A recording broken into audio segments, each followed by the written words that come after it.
reveals God as the God who hears prayer.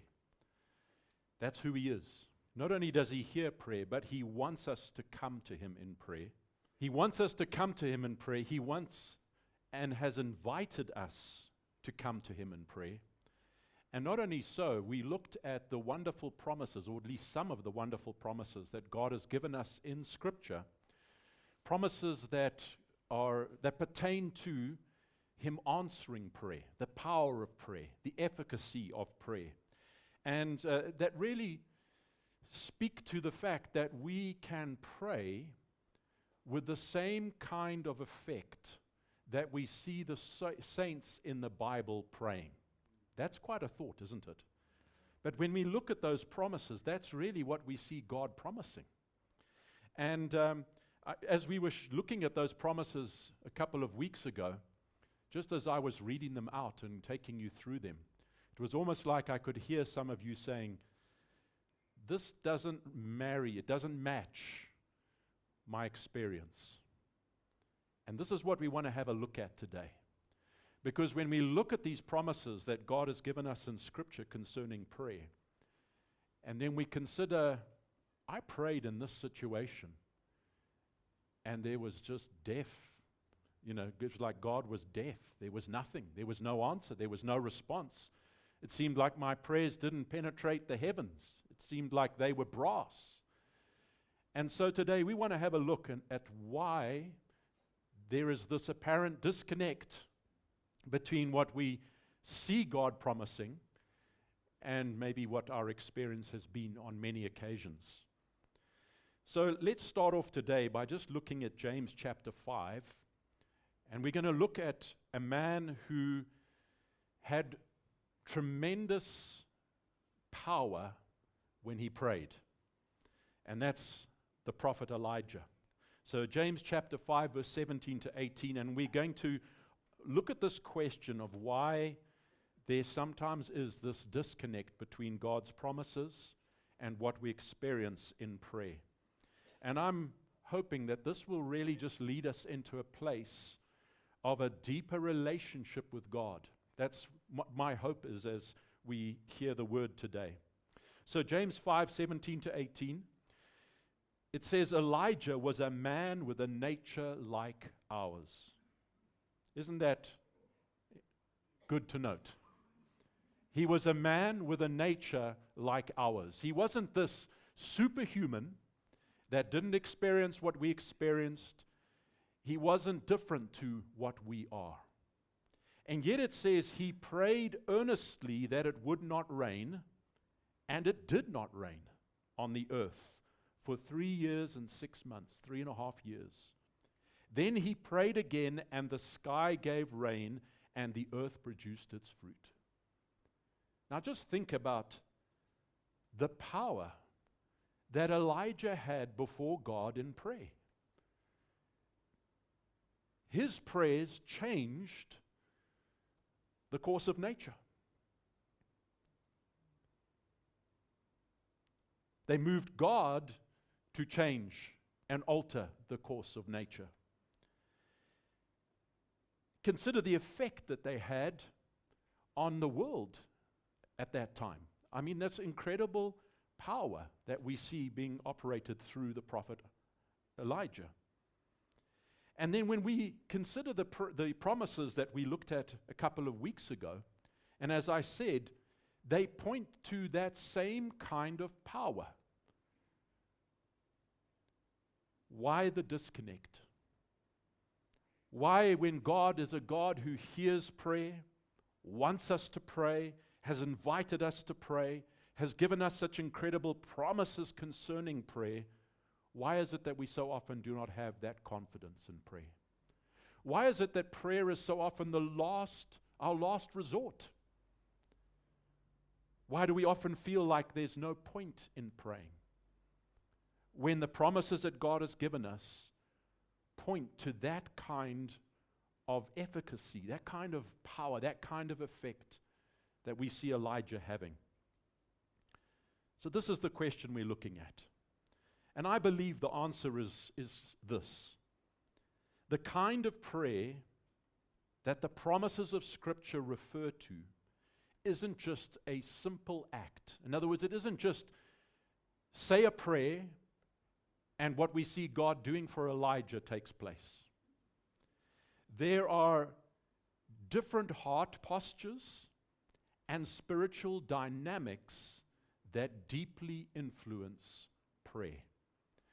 And what we're going to look at today is 4 major interrelated factors that determine the effectiveness and fruitfulness of our prayer lives. So let's put them up if you can there, Matt. Thank you. These are what they are: earnestness, righteousness, faith, and God's will. These 4 factors have a determining influence upon the effectiveness and fruitfulness of our prayer lives. And all these 4 factors are mentioned in God's promises concerning prayer. So when we have a look, and we're going to have a look at these promises as we go through today, we'll see these factors coming up in these promises. So God doesn't just say, ask me. He says, ask me, and there's always a factor that he brings in that relates to that prayer. And all 4 of these factors were involved when Elijah prayed, as we saw in James chapter 5 there. And so let's start looking firstly at these 4 factors, these 4 spiritual dynamics with regards to Elijah's prayer for the heavens to close up and for the heavens to open. So the first one, earnestness. We see in James 5:17, Elijah prayed earnestly. What does it say there? Elijah was a man with a nature like ours, and he prayed earnestly that it would not rain, and it did not rain on the earth for 3.5 years. So do you see earnestness was involved in his praying? Then the second one is righteousness.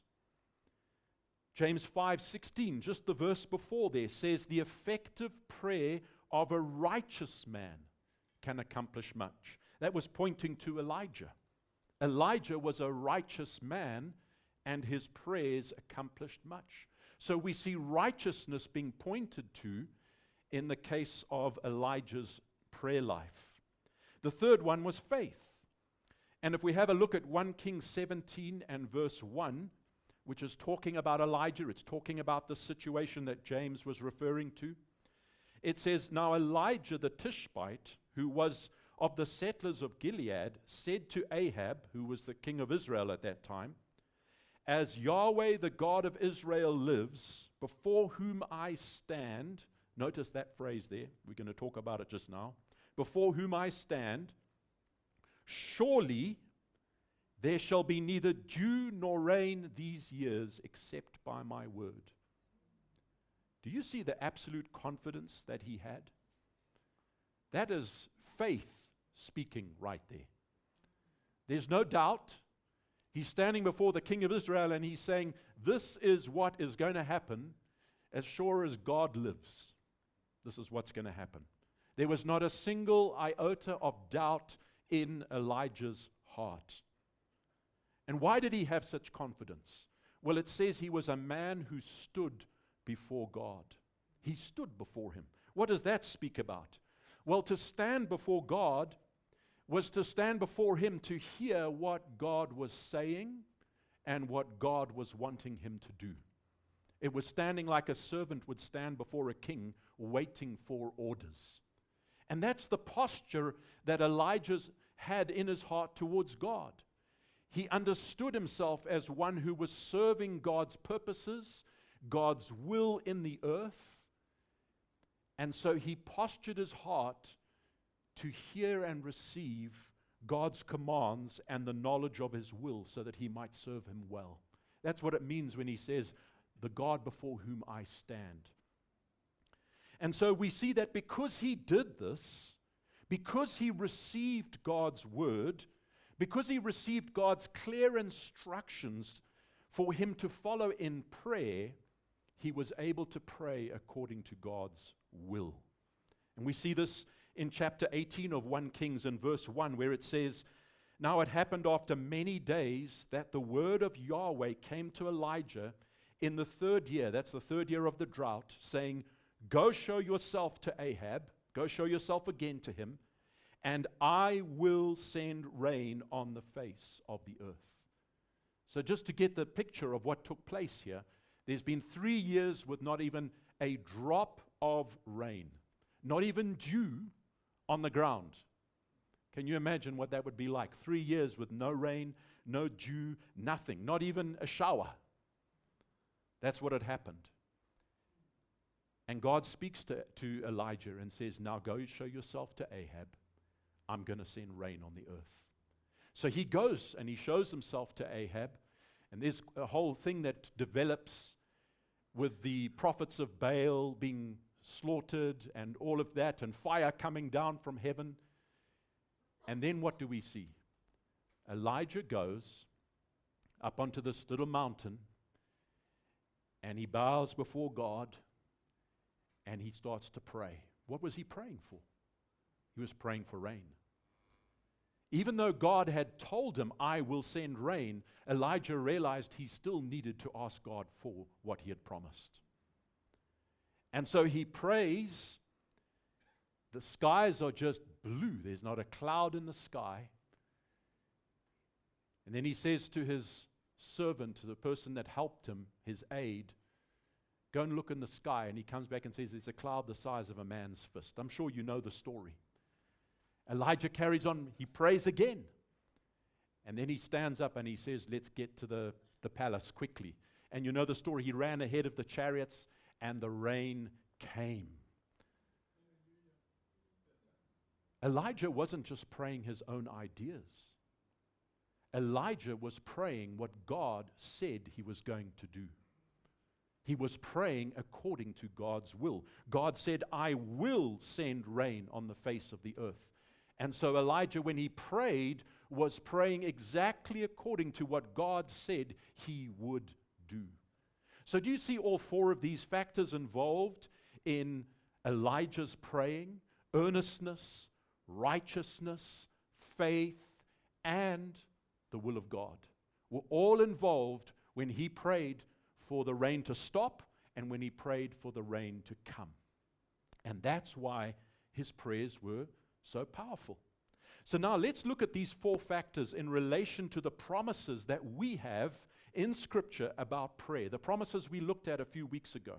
And we're going to see that all 4 of these factors are mentioned in these promises. So the first one, earnestness. Well, the Lord Jesus taught his disciples to be earnest in prayer. Matthew 7:7, look at what he said there.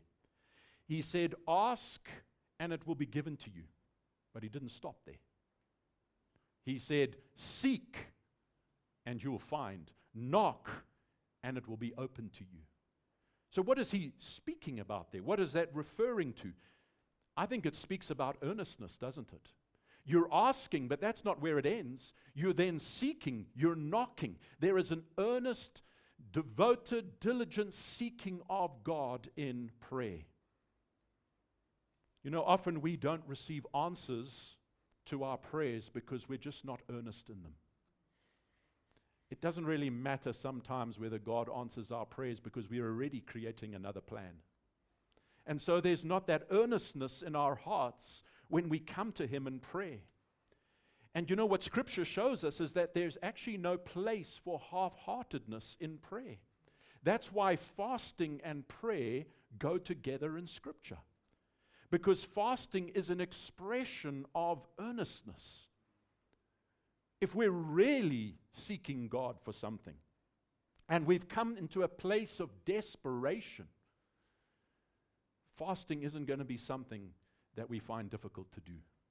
But when we're fasting and we don't really feel like we have any need from God, you know, everything's just going well, and suddenly we're called to fast, it's like, what for? You see, there's a connection between fasting and prayer and earnestness in prayer. And you know that oftentimes we have to get into this place of desperation before we can pray with earnestness. Are you familiar with the story of the Canaanite woman? Matthew chapter 15 records it. She heard that Jesus was in her town. She had a daughter who was severely possessed by a demon. Nothing could help her. She was in a place of desperation, and she heard about Jesus, and she heard about the miraculous power that was working through him, and she went to him. And she went to him with earnestness and desperation. And even though when she started to cry out to him and ask him to help her, and he didn't even take notice of her, she did not give up. Why? Because there was a sense of desperation in her heart. She was not going to be denied.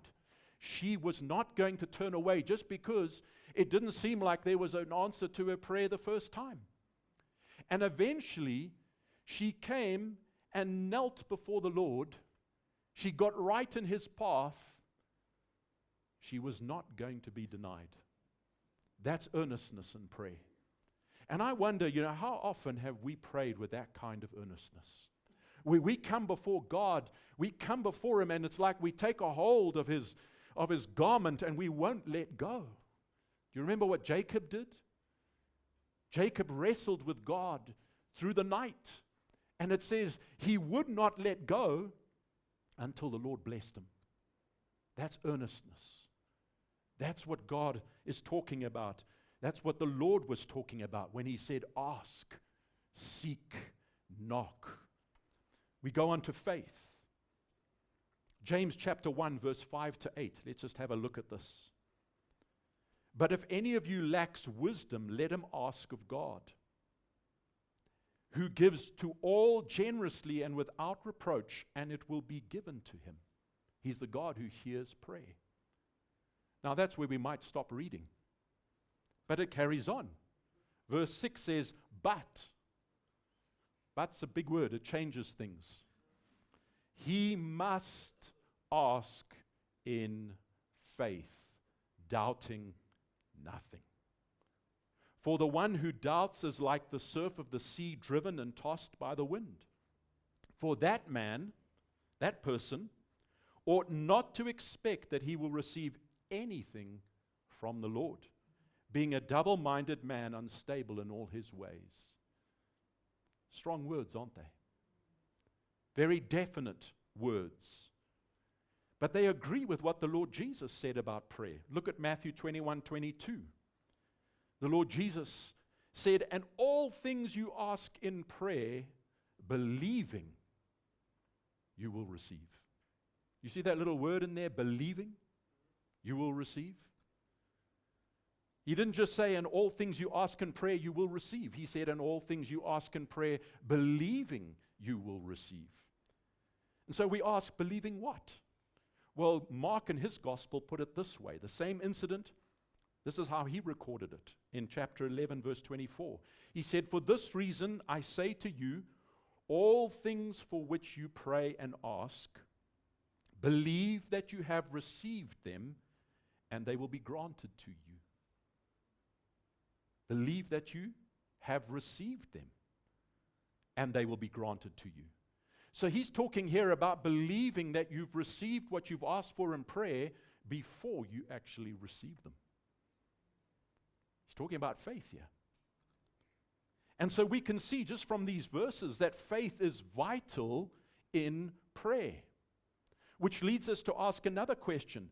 What is the key to having such faith in prayer? Because faith is not something that you can just muster up. I remember when I was about 19 years old and I read this verse.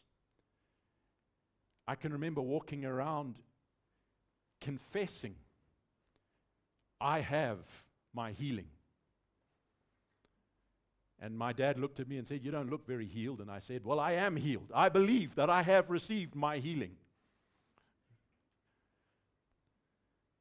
What was I trying to do? I was trying to convince myself. That's what I was trying to do. And some people have taken Mark 11:24 and they've turned it into this they've tried to add a formula that this is how you believe that you've received. But it doesn't work that way. Faith is not something we can just conjure up. I'm just going to believe this. Because that's not what faith is. Faith is that absolute assurance, that absolute certainty. It's that absolute conviction. When you're in that place of faith, it doesn't matter what anybody says. You know that you know that you know. George Muller was a man who prayed with this kind of faith. And he would pray and ask God for supplies for this orphanage, this large orphanage that he had. He wouldn't send out adverts for it or requests. He wouldn't do any kind of marketing of what he was doing. He just prayed. And the people around him were all like, we just don't see a way out of this. And George Muller would say, don't worry, God's heard our prayer. God has answered our prayer. Where did that faith come from? Well, let's have a look at this, because the remaining two factors are actually very influential in us being able to have this kind of faith. The first one, righteousness. Look at 1 John 3, 21 to 23. 1 John 3, 21 to 23. We see here righteousness is absolutely essential for faith. Look at what he says. Beloved, notice that word, if our hearts do not condemn us,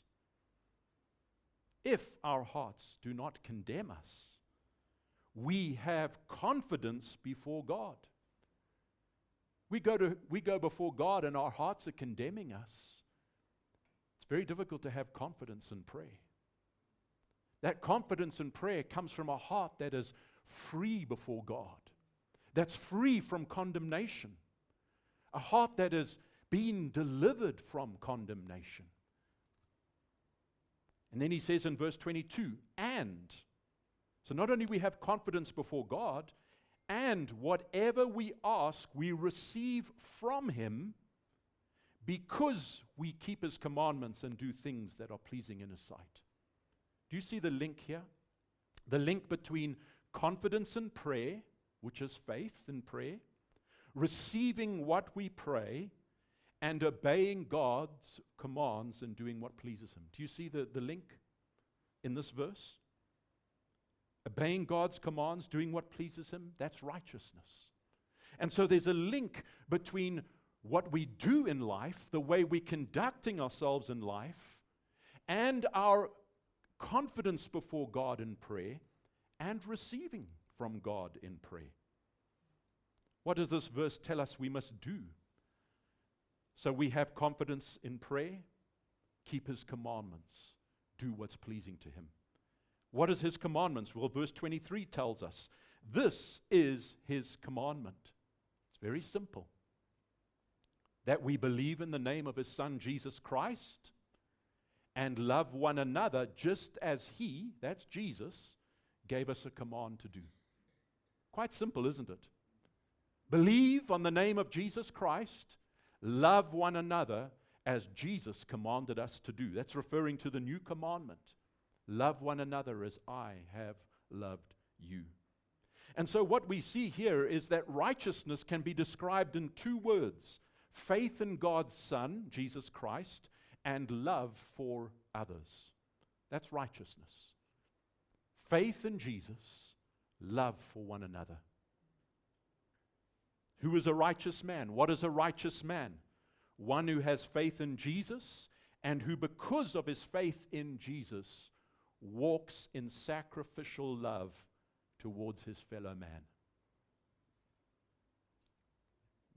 Just do that and see the effect it has on your heart. Walk in love to people. Treat people the way you would have them treat you. And you'll see there will be a freedom that comes. Because what is sin? Sin is lawlessness. What is lawlessness? Lawlessness is lovelessness. That's essentially what it is. The whole law is summed up in one commandment: love your neighbor as yourself. When we love one another, we are fulfilling the entire law of God. When we don't, we're breaking it. And so this is the way we keep our hearts free in his presence, free from condemnation. The way we treat one another, our relationships to one another, has a great and significant bearing on our relationship with God and therefore on our prayer lives. Look at 1 Peter 3:7.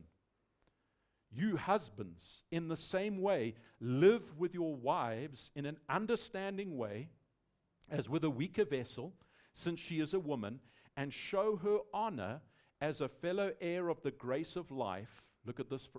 So that your prayers will not be hindered. If we're out of sorts with our wives, we're out of sorts with God.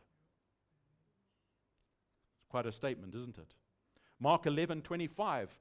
This is straight after Jesus said, whatever you ask for in prayer, believing that you have received it, it will be yours. This is what he says. It's all part of the same discourse. And whenever you stand praying, forgive if you have anything against anyone, so that your Father who is in heaven will also forgive your transgressions.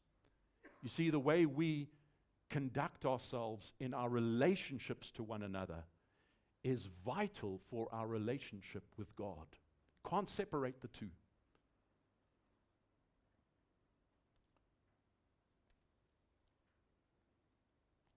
So what do we see here? We see righteousness is very important in being able to pray and come to God with confidence and in faith. But you know that that's not the only thing. Knowing and praying according to God's will is just as important. So let's listen to what Jesus said in John 16, verse 23. He said, on that day you will not question me about anything. Truly, truly, I say to you, if you ask the Father for anything in my name, he will give it to you. He didn't just say, if you ask the Father for anything, he will give it to you. He said, if you ask the Father for anything in my name, he will give it to you. So what does it mean to pray in the name of Jesus? Is it simply tagging on the words, in the name of Jesus, at the end of our prayers? That means I'm praying in the name of Jesus. No. To pray in the name of Jesus is to pray according to his will. It's to ask the Father on Jesus' behalf for something he has told us to ask for. If I go to Ian and ask him for something that Gail has asked me to ask him for, I'm asking in Gail's name. I'm coming to him basically representing what Gail wants from Ian. That's what praying in the name of Jesus is. It's us going to the Father and asking from the Father for that which the Lord Jesus Christ has told us to ask him for. That's what praying in the name of Jesus is. And he says if we do that, when we pray that way, God will give us what we ask for. There's no doubt. It's certain. Look at 1 John 5:14-15. He says, and this is the confidence which we have before him. Do you see that word confidence again? That if we ask anything according to his will, he hears us. And if we know that he hears us in whatever we ask, we know that we have the request which we asked from him. We have faith. How do we pray with that kind of faith that the Lord was talking about in Mark 11:24, where we can believe that we have received what we've asked even before we receive it? It tells us right here in these verses, we know we have asked according to God's will. So we see the importance of these two things in being able to pray in faith. Do you see how all these dynamics work together? Do you see how prayer is not just the simple act of just asking for something, but it actually is something that involves the state of our hearts. It involves and emanates from the way we live our lives. It includes our knowledge of God and his will. And all these things deeply influence our prayer lives. Prayer isn't about finding and following the correct formula, as if God was the genie of Aladdin, you know. If you rub him the right way, you get the right response. That's not what it's about. It isn't something that's meant to be hit and miss, as if God was a slot machine. You know, let's just hope for the best. Let's just throw that prayer out there and just hope that God is going to answer. Then we'll wait and see whether He does. It isn't those things. What is prayer? Prayer is something that flows directly out of our relationship with God. You cannot disconnect your prayer life from your relationship with God. And when we look at these 4 things that we've talked about today, you can see that in varying ways they're all expressions of our relationship with God. Earnestness in prayer, what is that? That's an expression and an acknowledgement of our utter dependence on God. That our eyes are on Him and on Him alone. That we have faith in Him. Faith that He will hear our prayers. Faith that He is a rewarder of those who earnestly seek Him. Prayer emanates from righteousness. What is righteousness? It's the result of our love for God and our desire to please Him because we love Him. And it's a result of us seeking to know His will and serve His will. So do you see everything, all these factors all point to a certain kind of posture before God, a certain kind of relationship with God. And this is what God wants for every single one of us. He wants all of us to have the same kind of relationship with Him that Elijah had. Why should He want anything different for us? He's brought us into His family. He tells us to address Him as Father. We come to Him as children. Everything is emanating out of this relationship that we have with God. And this is the wonder, is that Jesus Christ came into the world so we could have this kind of relationship with God.